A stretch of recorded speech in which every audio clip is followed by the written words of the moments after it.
Hello everyone. जैसा कि हमने सोचा था मार्केट उसी डायरेक्शन में ऊपर जा रहा है और मैंने स्प्रेड्स बनाने को बोले थे आपको मेरे प्रीवियस वीडियो में।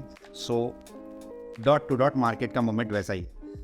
आज जो डिस्कशन है वो इसके ऊपर है और ये वीडियो भी उसी लिए बनाया गया है ताकि आप लोगों को समझ में आए कि जब ऐसा फ्लो है और आपको समझ में नहीं आ रहा है मार्केट किधर जाएगा तो आपको स्ट्रेडल बना के ट्रेड करना चाहिए। अभी स्ट्रेडल क्या है, सबसे इम्पोर्टेंट पॉइंट आज यही है।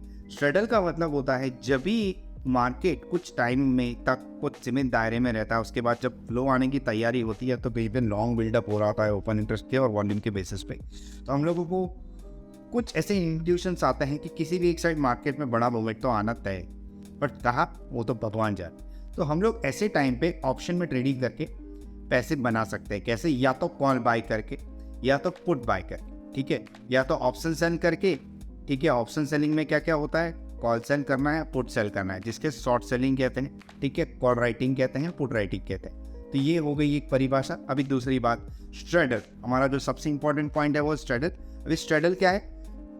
इंडेक्स के जो ऑप्शंस होते हैं उसके अंदर जब भी हमें लग रहा है कि कोई बड़ी मूवमेंट आने वाली है तब हम कॉल और पुट के पैर बनाते हैं, जिसको लॉन्ग स्ट्रेडल कहते हैं, ठीक है।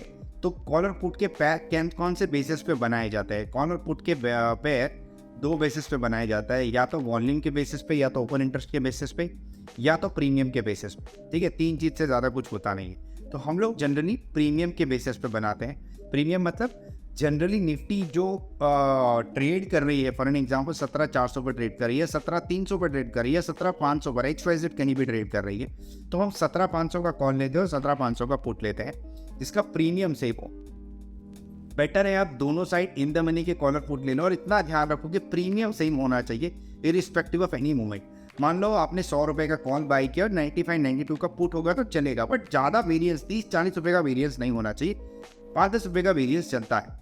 तो आपने मान लो 100 रुपये का कॉल लिया है और 93 रुपीज़ का पुट लिया था, दोनों की वैल्यू जो भी ये निकालोगे आप, तो जो वैल्यू है उसको आपको ध्यान रखना है। जैसे मान लो 10,000 की आपकी वैल्यू आपने इन्वेस्ट कर दी है, उसके बाद आपको क्या ध्यान रखना है कि मेरी जो इन्वेस्टेड ट्रेडिंग के लिए जो अमाउंट है उसमें से मुझे ज़्यादा रिटर्न निकल रहा है कि नहीं निकल रहा है। अभी आपका पॉइंट यहाँ पे बहुत क्लियर है कि आपने मान लो 10,000 रुपये डाल दिए और यहाँ से आपको लग रहा है निफ्टी 100 पॉइंट धड़ाम से गिर जाएगा या 100 पॉइंट धड़ाम से बढ़ जाएगा, कोई भी एक डायरेक्शन तो होगा ना, ठीक है। तो आपको कोई भी एक फ्लो के साइड में ओवरऑल रिस्पेक्टिव अमाउंट से ज़्यादा रिटर्न दिख रहा है, तब आपको दोनों में से एग्जिट साथ में हो जा रहा है। ऐसा मत करना भैया जी एक में से एग्जिट हो जाता हूँ तो दूसरों का देख लेंगे, नहीं, दोनों में से साथ में एग्जिट हो जाना है। ओवरऑल आपने 10,000 डाले हैं, आपको 12-15 हज़ार दिख रहे तो आपने एग्जिट मार दिया। इसको बोलते हैं लॉन्ग स्ट्रेडल। तो लॉन्ग स्ट्रेडल के अंदर आप ऐसी वॉलेटिलिटी को अच्छे से प्ले कर सकते हो। तो ऑप्शन के अंदर ट्रेड करने के लिए जब भी आपको कोई कंफ्यूज दिमाग दिखे या तो कंफ्यूज बियास दिखे, तब ये स्ट्रेडल का पैर आप बना सकते हो और मार्केट में से पैसे कमा सकते हो। ये बात हो गई स्ट्रेडल की। और इसके आगे क्या?